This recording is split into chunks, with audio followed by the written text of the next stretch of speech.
So, picture this. You see two parents watching a horror flick at 11 p.m. with 18-month-old Liam sleeping in his car seat by the television with the television blaring. Finally, at 2 p.m., they put the little one to bed. Now, there's no doubt that these two parents love the little one very much, but they may not be as responsible and as competent enough to raise a child. By not preparing yourself, you are not only harming your future child, but also the society.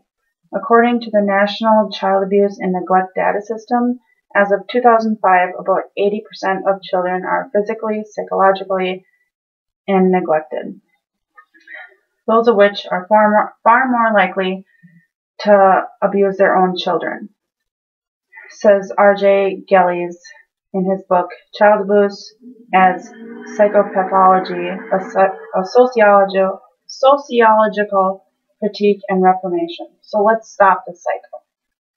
I believe people should have to have a license to become parents. So first we'll discuss the problem at stake.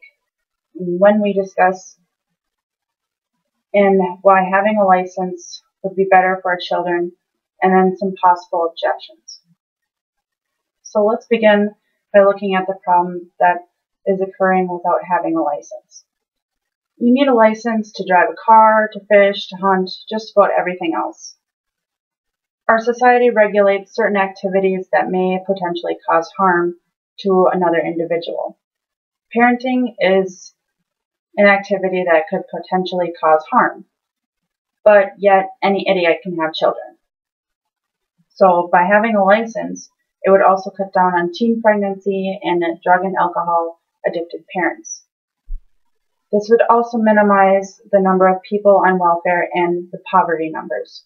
According to the U.S. Bureau of Census in 2010, 15.1% of people lived in poverty.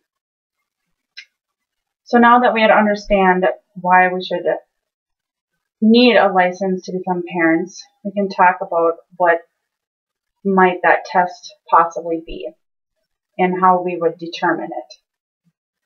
The license would basically state that you are required to complete a series of qualification testing and to prove your competence and responsibility in order to become a parent.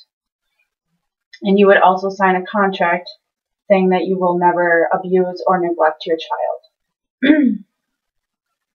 There are a few objections that have come up on this topic, and one of which is that you can't actually determine what qualifies a good parent, as we don't have enough adequate information.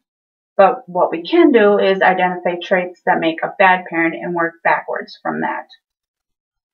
And the other objection is that it is unjust and that it is our right to have children, but it is not right to abuse and neglect the children that we have out of unplanning and just not wanting and being unhappy. So in conclusion, there are many children that are physically and or mentally abused and neglected due to parents that were not ready or did not intend to have children. Thus, by making people obtain a license beforehand, it would minimize the number of abused and neglected children and provide for an overall happier and less stressed society.